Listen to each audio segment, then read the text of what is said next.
Lecture 192 और हम कर रहे थे आपकी हिस्ट्री की टेक्स्ट बुक में से chapter devotional paths to the divine. इस चैप्टर में आपने क्या पढ़ा? इस चैप्टर में आपने अभी तक पढ़ा कि किस तरह से अलग अलग तरह से भक्ति कर रहे थे अलग अलग लोग। हम थे कल सूफी संतों पे। हम हैं पेज नंबर 112 पे। 112 the Sufi masters held their assemblies in their khanqahs और हॉस्पिसेस। जो सूफी मास्टर्स हैं, सूफी मास्टर्स अपनी असेंबलीज लगाते थे, मीटिंग्स करते थे। कहाँ मीटिंग करते थे? ये सूफी संत जो इस्लाम के संत थे, ये सूफी मास्टर्स थे। ये सूफी मास्टर अपनी असेंबली कहाँ लगाया करते थे? हॉस्पिसेस में। हॉस्पिसेस मतलब वो होता है, हॉस्पिसेस का मतलब आश्रम, धर्मशाला टाइप नहीं होता है, धर्मशाला। हॉस्पिसेस मतलब धर्मशाला। अपनी धर्मशालाओं में ही वो अपनी मीटिंग्स करते थे। Devotees of all descriptions included members of the royalty and nobility and ordinary people flocked to these khankas. सारे लोग आते थे वहाँ पे। रॉयल्टी आती थी, मतलब सारे राजा महाराजा, नोबिलिटी आती थी, वो सब आते थे और वो आते थे इन खानकास में। They discussed spiritual matters, sought the blessings of the saints in solving their worldly problems, or simply attended the music and dance sessions. वो क्या डिस्कस करते थे? स्पिरिचुअल मैटर्स डिस्कस करते थे, भगवान वगैरह की सारी चीज़ें, और संतों की ब्लेसिंग्स लेते थे और उनकी जो भी तकलीफ़ें हैं वो बताते थे, या तो वहाँ पे म्यूज़िक और डांस चलता था वो देख के जाते थे। Often people attributed Sufi masters with miraculous powers that could relieve others of their illness and troubles. लोगों को लगता था इन सूफी संतों के पास कोई ऐसे पावर है जिनसे उनकी सारी दुख और तकलीफें दूर हो जाएंगी।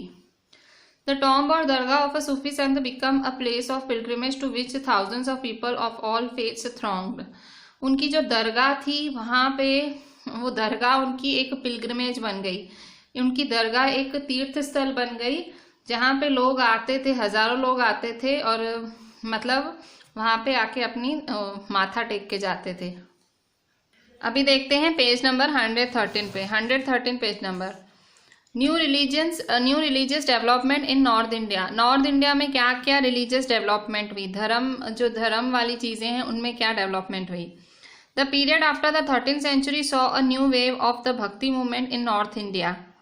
13th century के बाद एक भक्ति की नई लहर दौड़ी नॉर्थ इंडिया में। This was an age when Islam, brahmanical Hinduism, Sufism, various trends of bhakti and the Nath Panth siddhas yogis influence one another. इस टाइम क्या था? हर कोई एक दूसरे को इन्फ्लुएंस कर रहा था। मतलब ऐसे नहीं कि इस्लाम है तो भाई हिंदू का अलग, इस्लाम का अलग, ऐसा नहीं। मतलब हर कोई अपना एक दूसरे का, मतलब कुछ अच्छी चीज थी सामने वाले में वो अपना रहा था। भाई चलो इस्लाम में कुछ अच्छा है तो नाथपंथी सुनेंगे, नाथपंथियों का कुछ अच्छा है तो इस्लाम वाले उनको एक्सेप्ट करेंगे। इस तरह से एक दूसरे से अच्छी अच्छी चीजें ले रहे थे। और उसी टाइम जो नए नए प्रोफेशंस आगे आ रहे थे, जैसे कि नए नए लोग अपना काम, नया नया पीसेंट्स, ट्रेडर्स, लेबरर्स, ये सब। वो लोग इन सब संतों को खड़े होकर रुकते सुनते थे इनको। Some of them like Kabir and Baba Guru Nanak rejected all orthodox religions. तो इनमें से कुछ थे जैसे कि कबीर, बाबा गुरु नानक, ये सब रिजेक्ट करते थे उनके सारे ऑर्थोडॉक्स रिलीजन्स। ठीक है।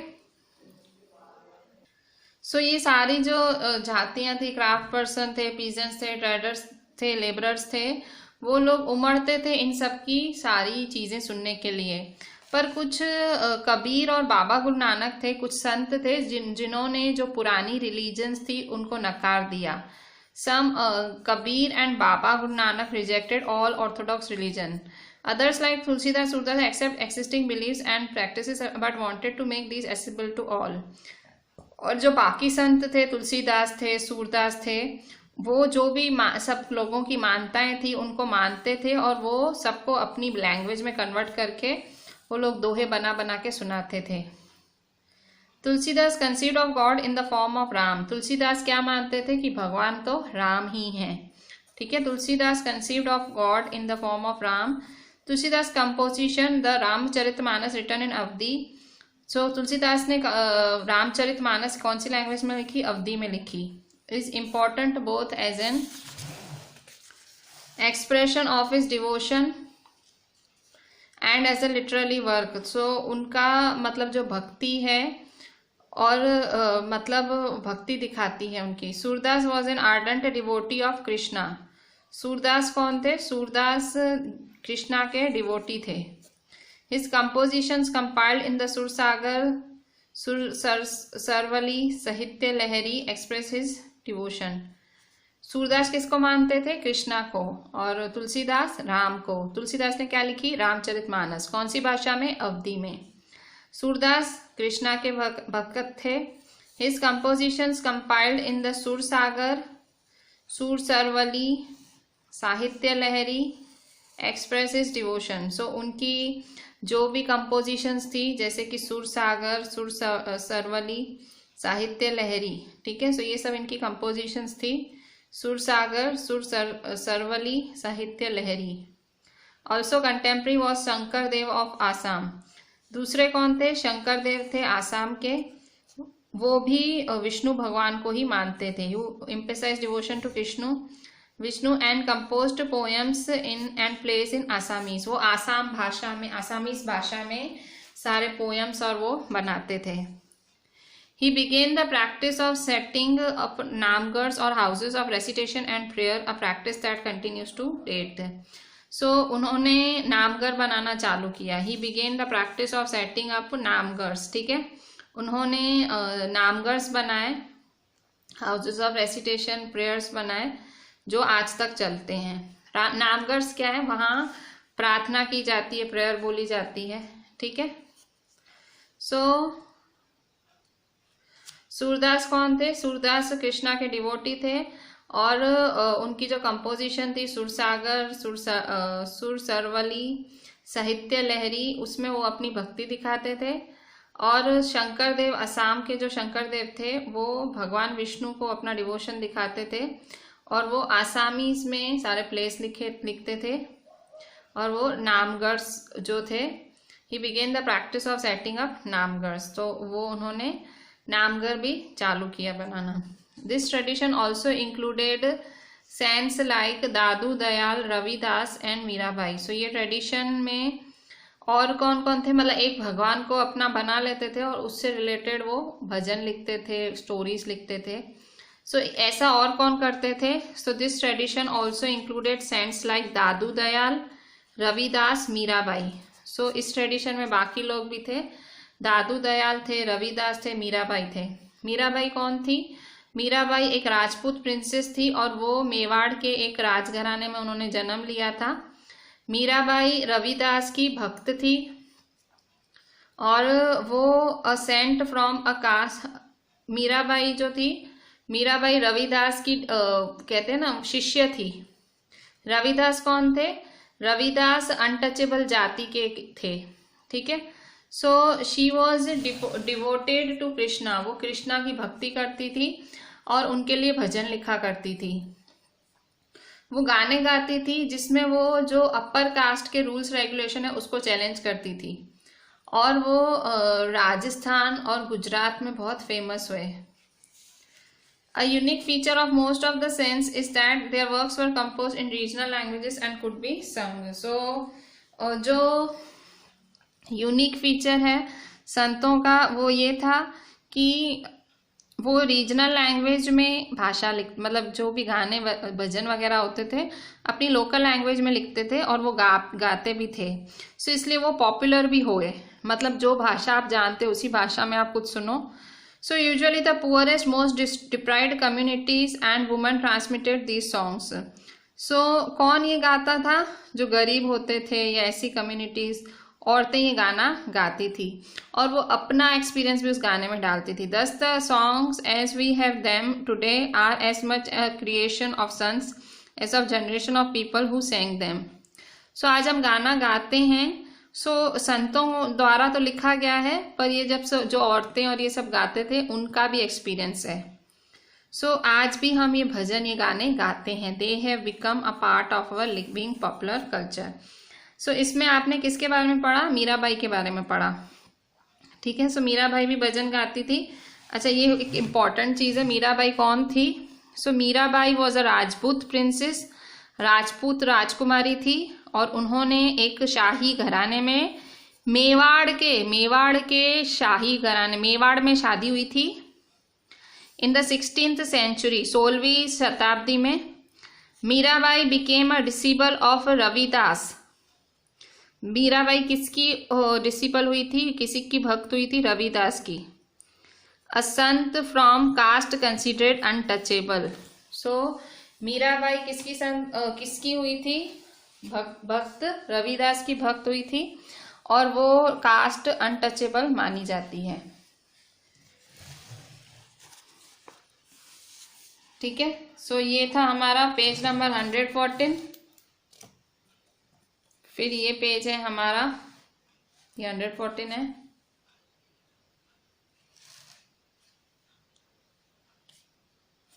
और ये है 115।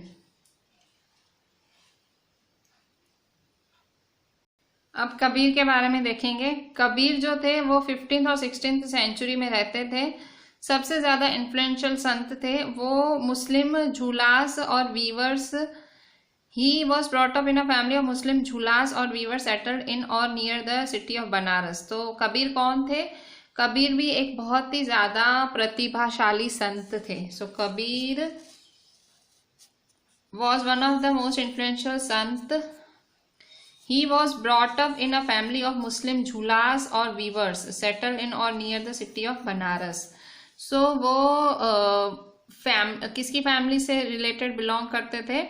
मुस्लिम झूलास या वीवर्स की फैमिली को बिलोंग करते थे। We have a little reliable information about his life। So कुछ information नहीं है। We get to know of his ideas from vast collection of verses called Sakhis and Pads, said to have been composed by him and sung by wandering bhajan singers। ठीक है, सो हमें उनके versus हैं सखीस पद्स, वो हम अच्छा उनके जो भजन थे ना, भजन के पैराग्राफ्स, उन्हें सखीस या पद्स कहा जाता है। तो उनके ये जो सखीस हैं पद्स हैं, ये कौन गाता है? ये घूमते फिरते नहीं भजन सिंगर्स होते हैं, ये गाते हैं। इनके गाने आज भी गाए जाते हैं। कबीर के गाने आज भी आपकी हिंदी टेक्स्ट बुक में ये कबीर के दोहे और ये सब आता होगा। सो ये जो सखी और पद मतलब ये छोटे छोटे पैराग्राफ्स जो लिख के गए थे, is said to have been composed by him and sung by wandering bhajan singers. Wandering मतलब भटकते हुए सारे जो सिंगर्स होते हैं, ऐसे ही छोटे मोटे सिंगर्स, बड़े सिंगर्स भी इनके पद और सखी गाते हैं। Some of these were later collected and preserve in the Guru Granth Sahib पंचवानी बीजक। आगे जाके इनकी जो ये सखीस और ये जो पद्स हैं, some of these were later collected and preserve in the Guru Granth Sahib पंचवानी and बीजक। सो आगे जाके ये सब कहाँ, ये सारे पद और सखीस कहाँ रखे गए? गुरु ग्रंथ साहिब में, पंचवानी में और बीजक में। Page number 117। कबीर की टीचिंग जो थी वो was based on a complete indeed vehement rejection of the major religious traditions. जो कबीर की टीचिंग्स थी, जो कबीर की जो सारी उनकी जो पढ़ाई थी या जो भी उनकी शिक्षा थी, वो मतलब rejection of major religious traditions, वो मतलब ये जो ये जो ट्रेडिशंस हैं, रीति रिवाज हैं, धर्म के रीति रिवाज, वो उसको रिजेक्ट करते थे। ठीक है, उन्हें ये सब पसंद नहीं था धर्म में रीति रिवाज। So Kabir's teachings are based on complete rejection of major religious traditions. His teachings openly ridiculed all form of external work of both Brahminical Hinduism and Islam. उनकी जो टीचिंग्स थी, उनकी जो इनकी शिक्षा थी, वो ना ब्राह्मणिकल हिंदुइज्म में मानती थी ना इस्लाम में मानती थी। वो दोनों में नहीं मानते थे, ना हिंदू ना मुसलमान, इस्लाम, इन दोनों टीचिंग्स में नहीं मानते थे। The preeminence of the priestly classes and caste system, ना वो जाति में मानते थे ना संतों में मानते थे। The language of his poetry was a form of spoken Hindi widely understood by ordinary people. Simple Hindi में उनकी जो दोहे वगैरह होते थे, जो इनके सखीस होते थे, पद सिंपल हिंदी में होते थे, जो कि आप समझ जाओ आज भी। He also sometimes uses cryptic language which is difficult to follow. कभी कभी थोड़ी क्रिप्टिक मतलब थोड़ी डिफिकल्ट भाषा भी यूज़ करते थे, पर मोस्टली हिंदी लैंग्वेज यूज़ होती थी। उनके सारे जो छोटे छोटे जो उनके सखीज और पद्स मतलब पैराग्राफ्स होते थे छोटे छोटे, उनमें वो रेगुलर लैंग्वेज ही यूज़ करते थे। Kabir believed in a formless supreme God and preached that the only path to was through bhakti or devotion. Kabir drew his followers from among both Hindus and Muslims. Kabir ना हिंदू पूजा पाठ में मानते थे ना मुस्लिम में मानते थे। कबीर मानते थे कि भाई भगवान सुप्रीम है, उसका कोई फॉर्म नहीं है, उसको आप देख नहीं सकते हो, और एक ही तरीका है मुक्ति पाने का, सैल्वेशन का एक ही तरीका है, आप भक्ति करो, आप डिवोशन करो। ठीक है। So Kabir believed in formless supreme God and preached that the only path to salvation was through bhakti और devotion. Kabir drew his followers from among both Hindus and Muslims. तो कबीर के चाहने वाले या उनको मानने वाले हिंदू भी थे एंड मुस्लिम भी थे। अभी हम पढ़ेंगे बाबा गुरु नानक के बारे में। ठीक है। कबीर के बारे में तो हमने क्या पढ़ा कि कबीर जो थे वो मतलब एक फॉर्मलेस मतलब मूर्ति पूजा में नहीं मानते थे। वो फॉर्मलेस मतलब भगवान का कोई शेप नहीं होता है, और वो कहते थे कि साल्वेशन, आपको मुक्ति तभी मिलेगी जब आप भगवान की भक्ति करोगे। और उनके जो फॉलोवर्स थे, उनको मानने वाले हिंदूज भी थे और मुस्लिम्स भी थे। अब हम देखेंगे बाबा गुरु नानक। पहले हमने कबीर के बारे में देखा, अब हम देखेंगे बाबा गुरु नानक। बाबा गुरु नानक भी एक संत थे। We know more about Baba Guru Nanak then about Kabir. अब कबीर के बारे में कबीर से ज्यादा आपने बाबा गुरु नानक का नाम सुना है। गुरु नानक जी का नाम आपने बहुत सुना होगा, कबीर से भी ज्यादा सुना होगा। सो बॉर्न एट तालवंडी। गुरु नानक कहाँ पैदा हुए थे? बॉर्न एट तालवंडी, नानकाना साहिब इन पाकिस्तान। सो ये कहाँ पैदा हुए थे गुरु नानक जी? गुरु नानक जी पाकिस्तान के नानकाना साहिब, जो कि तालवंडी बोला जाता है, वहाँ पैदा हुए थे। He travel widely before establishing a centre at Kartarpur. फिर आखिर यहाँ आके इन्होंने करतारपुर में आके इन्होंने अपना आश्रम खोला और नाम रखा डेरा बाबा नानक। डेरा बाबा, डेरा का मतलब क्या होता है? सत्संग की जगह से डेरा कहा जाता है। सो बाबा नानक, बाबा उन्होंने खुद को बोला, नानक उनका नाम था, बाबा नानक। सो डेरा बाबा नानक करके उन्होंने आश्रम खोला on the river Ravi. Ravi नदी के बाजू में उन्होंने डेरा बाबा नानक करके आश्रम खोला, और वहाँ पे वो खुद के लिखे हुए छोटी छोटी पंक्तियाँ गाते थे। और a regular worship that consisted of singing of his own hands was established there for his followers. So वो क्या करते थे? वो वर्शिप करते थे, रेगुलर वर्शिप करते थे, पूजा करते थे, अपने ही हैम्स, अपने ही भजन पूजा करते थे अपने फॉलोवर्स के लिए। Irrespective of their former creed, caste और gender, his followers ate together in the common kitchen langar. और उनके जो भी फॉलोवर्स थे, फॉलोवर्स मतलब जो भी उनको मानने वाले थे, चाहे वो किसी भी धर्म के हो, किसी भी जाति के हो, कोई भी मर्द हो औरत हो, धर्म तो नहीं पर किसी भी जाति के हो, किसी भी कोई औरत हो मर्द हो, सारे साथ में बैठ के उनके कॉमन किचन, जिससे लंगर कहा जाता है। आज भी पता होगा आपको, ये जो सिख होते हैं, सिख पीपल, इनके ये जो अपने गुरुद्वारों में खाना देते हैं उसे लंगर कहते हैं, लंगर कहा जाता है। क्यों? क्योंकि उस टाइम बाबा गुरु नानक ने ये चालू करा था, जो भी उनके भक्त थे वो साथ में बैठ के खाना खाते थे, लंगर। साथ में बैठ के इन द सेंस एक ही थाली में नहीं खाते थे, खाते अलग अलग थे, बट एक जगह बैठ के, भले वो 50 हो, 100 हो, 150 हो, 200 हो, एक ही टाइम पे सारे अपनी अपनी थाली में साथ में खाते थे। सो irrespective of their former creed, caste or gender, his followers ate together in the common kitchen, लंगर। सो ये पंजाबियों में, सिखों में लंगर वर्ड यूज किया जाता है, जो उनके गुरुद्वारों में खिलाया जाता है उसे लंगर कहते हैं। The sacred space thus created by Baba Guru Nanak was known as dharmsal. It is now known as gurdwara. So ये जो इन्होंने पवित्र जगह बनाई, बाबा गुरु नानक ने ये जो पवित्र जगह बनाई, उसे कहा जाता है धर्मसल। उसे धर्मसल कहा जाता है और अभी उसे गुरुद्वारा भी कहा जाता है। It is now known as gurdwara. ठीक है। सो ये जो पवित्र जगह थी जो गुरु नानक ने बनाई उसे धर्मस्थल कहा जाता है और अभी उसे गुरुद्वारा भी कहा जाता है। सो उनकी डेथ से पहले 1539 में बाबा गुरु नानक ने अपने एक फॉलोवर को अपॉइंट किया था अपना सक्सेसर, ठीक है, उनकी डेथ के पहले, बिफोर हिज डेथ इन 1539। सो उन्होंने अपने ही एक शिष्य को अपना सक्सेसर मतलब उन्होंने अपनी जगह उसको दी थी, ठीक है। Before his death in 1539 Baba Guru Nanak appointed one of his followers as his successor. His name was Lehna, but he came to be known as Guru Angad, signifying that he was a part of Baba Guru Nanak himself. मतलब जब उनकी death होने वाली थी तो उन्होंने अपनी जगह पे अपने ही एक शिष्य को बिठा के गए जिसका नाम लहणा था। लहना ये नाम है, उनके भक्त का नाम था। सक्सेसर मतलब वो अपनी गद्दी उसको देके गए, ठीक है। पहले वो थे संत, गुजर गए, तो अब लोग किसको गुरु मानेंगे, तो अपनी जगह वो गुरु की जगह उसको देके गए। सो आगे जाके लहणा जाके फेमस हुआ गुरु अंगद के नाम से। अंगद वर्ड का मतलब होता है अंग, पार्ट। वो कहता था मैं गुरु नानक का ही पार्ट हूं, मैं उसका ही अंग हूं, तो इसलिए अपने आप को अंगद कहलाते थे।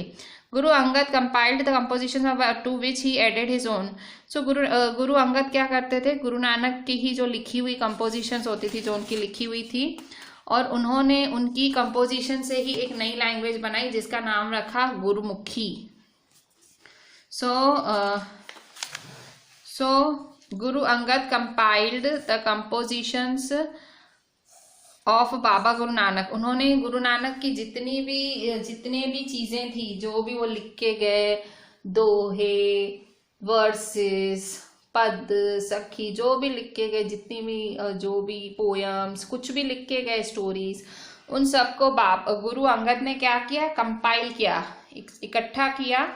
To which he added his own, उसमें उन्होंने अपनी ही एक भाषा ऐड की जिसे वो गुरुमुखी कहते हैं, ठीक है। New script known as Gurmukhi. The three successor of Guru Angad also wrote under the name of Nanak and all their compositions were compiled by Guru Arjan. To this compilation were added the writings of other figures like Shaikh Farid, Sant Kabir, भगत नामदेव, गुरु तेग बहादुर। सो उसके बाद गुरु अंगद के भी 3 आए, उनके भी आगे, उनके भी मतलब वो गुजर गए, फिर वो अपना एक भक्त अपनी गद्दी पे बिठा के गए, फिर एक और, ऐसे 3 पीढ़ियां और आई गुरु अंगद की। Also wrote under the name of Nanak, were compiled by Guru अर्जन इन 1604। फिर गुरु अर्जन ने क्या किया, गुरु अर्जन ने गुरु नानक, गुरु अंगद और उनके बाद 3 और गुरु है, टोटल इन 5 गुरुओं का कंपाइलेशन किया, मतलब सबका इकट्ठा किया, उनका जो भी है। गुरु अर्जन इन 1604, गुरु अर्जन ने इन सब की एक साथ इकट्ठी की। टू दिस, फिर इसमें और भी लोगों की जो है जो उनके लिखावट थी वो जोड़ी गई थी, किस किस की। To this compilation were added the writings of other figures like Sheikh Farid, Sant Kabir, Bhagat Namdev and Guru Tegh Bahadur। सो इन सब कंपाइलेशन में और भी चीज़ें ऐड की गई थी, जैसे कि शेख फरीद की लिखावट, संत कबीर की, भगत नामदेव की, गुरु तेग बहादुर की, तो इन सब की जो राइटिंग्स थी वो लिखी गई थी। In 1706 this compilation was authenticated by Guru Tegh Bahadur son and successor Guru Gobind Singh. 1706 में ये जो कंपाइलेशन थी, ये सब जो लिखा हुआ था, वॉज ऑथेंटिसिटेटेड बाय, मतलब इन सबको मतलब ऑथेंटिसेट किया। ऑथेंटिसेट का मतलब भाई उन्होंने अपना टैग लगाया उस पे, उस कंपोजिशन को उन्होंने अपना नाम दिया। किसने? गुरु गोबिंद सिंह ने। गुरु गोबिंद सिंह कौन थे? गुरु तेग बहादुर के बेटे थे और उनके वंशज भी थे। मतलब गुरु तेग बहादुर के बाद कौन बैठा उनकी गद्दी पे? गुरु गोबिंद सिंह। और उन्होंने ये सारे जो गुरु थे, इन सब गुरुओं का जो ये लिखा हुआ था, कौन सी लैंग्वेज में लिखा हुआ था? गुरुमुखी में। गुरु नानक ने लिखना चालू किया था, वो सब इकट्ठा हो के तो गुरु गोबिंद सिंह ने उनको इकट्ठा किया, सारा एक बुक का नाम दिया और उस बुक को नाम दिया गुरु ग्रंथ साहिब। क्या नाम दिया इस किताब को? गुरु ग्रंथ साहिब। और आपको पता है गुरु ग्रंथ साहिब सिखों की होली स्क्रिप्चर है, मतलब उनकी जो होली बुक है सिखों की, जैसे कुरान इस्लाम की है, भगवत गीता हिंदूज की है, क्रिश्चियंस की बाइबल है, तो वैसे ही सिखों की क्या है, गुरु ग्रंथ साहिब। कैसे बनी? गुरु नानक ने चालू किया था, फिर गुरुमुखी लैंग्वेज में करा गया, फिर ये सारे संत आए, उन्होंने इकट्ठा किया, गुरु गोबिंद सिंह ने भी इकट्ठा किया। ठीक है। So the number of Baba Guru Nanak followers increase to the 16th century under his successor. So कह रहे हैं कि बाबा गुरु नानक के जो फॉलोवर्स थे, जो संख्या थी उनको फॉलो करने की वालों की, वो बढ़ती गई बढ़ती गई बढ़ती गई, मतलब और लोग जुड़ते गए उनके बाबा गुरु नानक के पंथ से। और ये सब लोग अलग अलग जातियों से थे, मतलब ब्राह्मण भी थे, वैश्य शूद्र सब थे ये। So they belong to number of caste but traders agricultural artisans and craftsman predominated. पर सबसे ज्यादा जो इनके भक्त थे वो कौन थे? गुरु नानक के ट्रेडर्स, ठीक है, बिजनेस करने वाले, एग्रीकल्चर करने वाले, आर्टिसंस कड़िया काम करने वाले, क्राफ्ट्समैन जो अलग अलग चीजें बनाते हैं, ये सब लोग इनके भक्त थे। This may have something to do with Baba Guru Nanak insistent that his followers must be householders and should adopt productive and useful occupations. इसलिए ऐसा है कि ये सब इनके भक्त क्यों थे? They belong to a number of caste but traders agriculture artisans and craftsman predominated. So Guru Nanak बोलते थे कि उनके जो फॉलोवर्स हैं, his followers must be householders and should adopt productive and useful occupations. जो उनको मानने वाले हैं वो बहुत ही यूजफुल ऑक्यूपेशंस को अपनाएं, मतलब वो अच्छा काम करते होते हो, मतलब कोई भी ऐसे कोई निठल्ला आवारा उनका भक्त ना बने, जो काम करते हैं, जो घर बार वाले हैं, वही उनके पंथ को अपनाएं। They were also expected to contribute to the general funds of the community of followers. So जो बाबा गुरु नानक की जो संस्था चलती थी उनसे उसका फंड भी लिया जाता था, थोड़ा कहते हैं ना दान भी किया जाता था। By the beginning of 17th century of the town of Ramdaspur, Amritsar had developed around the central Gurdwara called Harmandir Sahib, Golden Temple. So जैसे ही 17th century की शुरुआत हुई, 17th century की शुरुआत हुई, the town of Ramdaspur, Amritsar, जो अमृतसर का Ramdaspur town था, वो एक गुरुद्वारा बनाया गया वहाँ। ठीक है, अमृतसर में गुरुद्वारा बनाया गया जिसका नाम रखा गया हरमंदर साहिब। एक गुरुद्वारा बनाया गया जिसका नाम रखा हरमंदर साहिब। गुरुद्वारा क्या होता है? गुरुद्वारा मतलब एक जहाँ पे संत रहते हैं। ठीक है, सो हरमिंदर साहिब नाम रखा गया जिसको आज हम गोल्डन टेम्पल के नाम से जानते हैं। सो वहाँ पे वो लोग खुद से ही उसको चलाते थे। और जो हिस्टोरियंस हैं वो बोलते हैं कि ये एक सिख कम्युनिटी का खुद का स्टेट था, मतलब इन लोगों ने अपनी खुद की जगह बनाई थी सिख कम्युनिटी ने। The Mughal Emperor Jahangir looked upon them as a potential threat that he ordered the execution of Guru Arjan in 1606.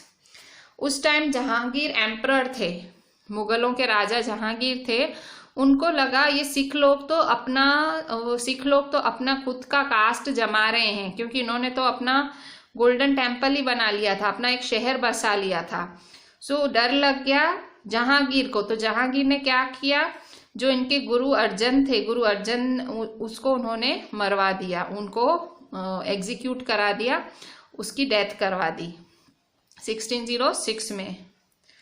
फिर इससे जो सिख थे, सिख कम्युनिटी थी, जो ये सरदार कम्युनिटी थी, वो लोग अब गुस्से में आ गए। So the Sikh community the Sikh movement began to get politicised in the 17th century। अब थोड़ा पॉलिटिक्स भी इसमें आ गया Sikh movement. A development which culminated in the institution of Khalsa by Guru Gobind Singh in 1699. So इन्होंने क्या किया? गुरु गोबिंद सिंह ने 1699 में ये खालसा की शुरुआत की थी। ठीक है, खालसा समुदाय की शुरुआत की थी। तो जो ये सिखों की कम्युनिटी है उन्हें खालसा पंथ कहा जाता है। तो अब वो एक अलग ही पॉलिटिकल एंटिटी, मतलब एक पॉलिटिकल एंटिटी का मतलब पावर बोल सकते हो, ठीक है। सो ये सिखों की कम्युनिटी जिसको खालसा पंथ बोलते हैं, वो एक उनका पॉलिटिकल पावर जैसा हो गया, एक समुदाय, एक सत्ता हो गई। The changing historical situation during the 16th and 17th centuries influenced the development of Sikh movement. फिर जैसे जैसे आगे सारी चीज़ें बदली, ज़माना बदला, सो जो सिख मूवमेंट था उसका भी डेवलपमेंट बदला। The ideas of Baba Guru Nanak had a very huge impact on this development from the very beginning. So इसमें सबसे बड़ा हाथ किसका था? बाबा गुरु नानक का। बाबा गुरु नानक का शुरू से ही मतलब सिख समुदाय को एक आगे बढ़ाना उनका एक वो रहा था कि he emphasize the importance of worship of one God. Guru Nanak जी क्या मानते थे? वो कहते थे गुरु एक ही है, कि एक ही भगवान को पूजो। He insisted that caste, creed और gender was irrelevant for attaining liberation. अगर आप मुक्ति चाहते हो, सो आपको कास्ट, क्रीड, जेंडर इन सब से ऊपर उठ के सोचना पड़ेगा। His idea of liberation was not that of a state of inert bliss, but rather the pursuit of active life with a strong sense of social commitment. उनकी जो मुक्ति की आइडिया थी, जो मुक्ति की सोच थी, वो ऐसे नहीं कि अंदर से आपको कोई ब्लेसिंग मिले। वो कहते थे कि आप एक्टिव लाइफ जियो और एकदम सोशली भी आप एक्टिव रहो। भाई ऐसे नहीं आप समाज से खुद को कट कर लो और उसे भगवान नहीं। वो कहते थे हमें समाज के अंदर रह के भगवान को पाना है, वो ऐसा मानते थे। So his idea of liberation was not that of a state of inert bliss, but rather the pursuit of active life with a strong sense of social commitment. He himself used the terms नाम, दान, स्नान, ये तीन शब्द ये use करते थे for the essence of his teaching, which actually meant right worship, welfare of others, purity of conduct. वो तीन शब्द यूज करते थे अपनी टीचिंग्स में, नाम, दान, स्नान। नाम का मतलब सही पूजा, दान मतलब दूसरों की हेल्प करना, दूसरों का उद्धार करना, स्नान मतलब प्योरिटी ऑफ कंडक्ट मतलब अच्छा व्यवहार रखना, ठीक है। So he himself used the terms nam, dan, snan for the essence of his teaching. इसका मतलब होता है right worship, welfare of others and purity of conduct. His teachings are now remembered as मतलब इनकी जो उन्होंने बातें सिखाई कैसे याद करी जाती हैं? नाम जपना, कीरत करना एंड वंद चखना, which also underline the importance of right belief and worship, honest living and helping others. जो उनकी बातें हैं, जो उनकी सीखें हैं, His teachings are now remembered as इनकी जो टीचिंग्स हैं, इनकी जो सीख है कैसे याद की जाती है? नाम जपना, कीरत करना एंड वंद चखना, which also underline the importance of right belief and worship. मतलब आप सही दिशा में सोचो और भक्ति करो, honest living आप ईमानदारी का रास्ता अपनाओ and helping others, which also underline the importance of right belief and worship, honest living and helping others.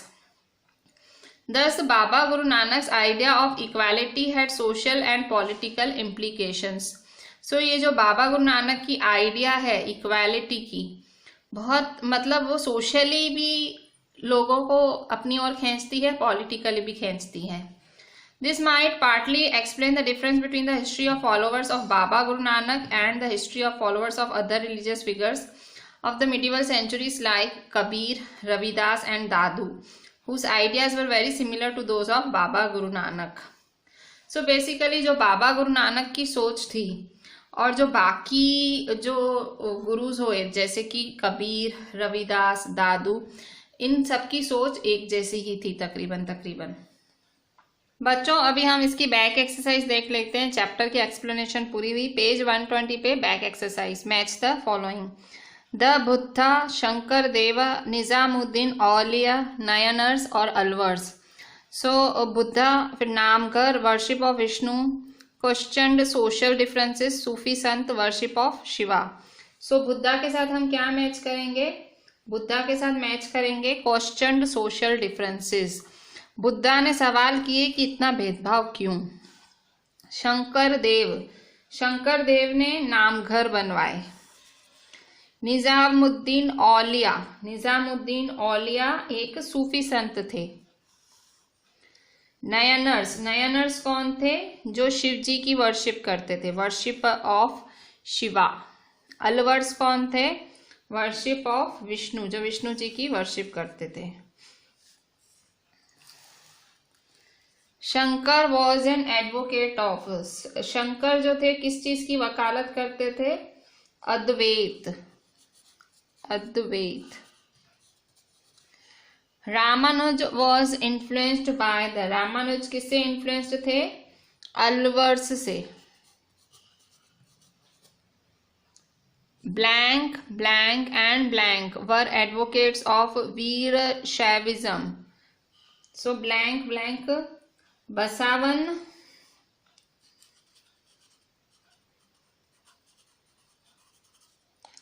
Alam Prabhu,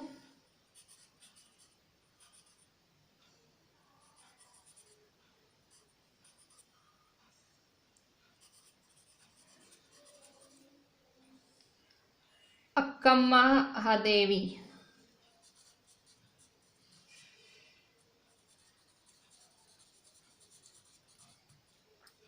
were advocates of वीरशैविज्म।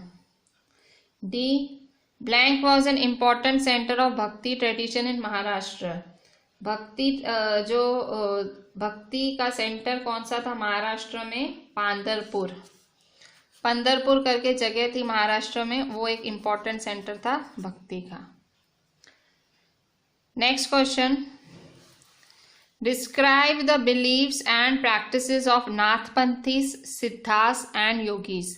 ये लोग क्या मानते थे? नाथपंथी, सिद्धास और योगीज क्या मानते थे? नाथपंथी, सिद्धास और योगीज क्या मानते थे?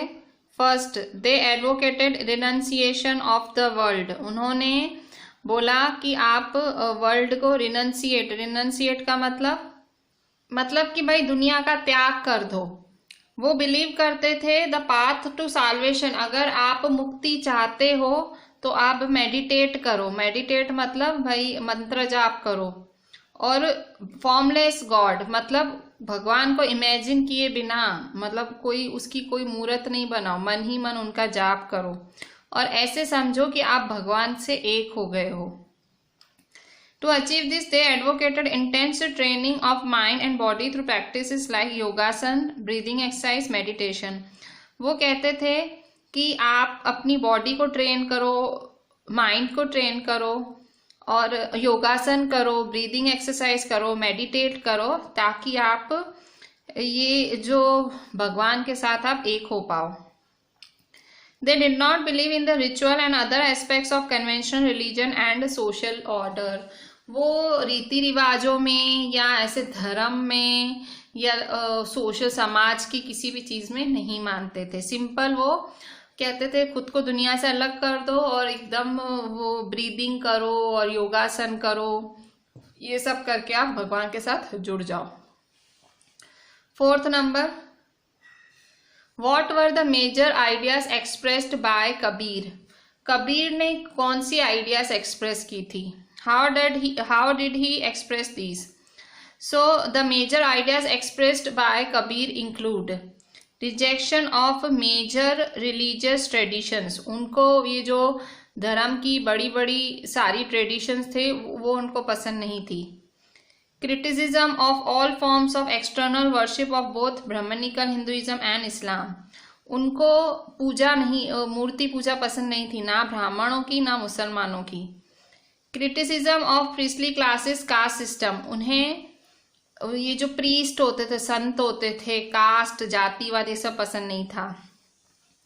Belief in formless supreme God. वो भी भगवान में मानते थे कि भगवान की कोई शेप नहीं है, कोई मूर्ति नहीं है।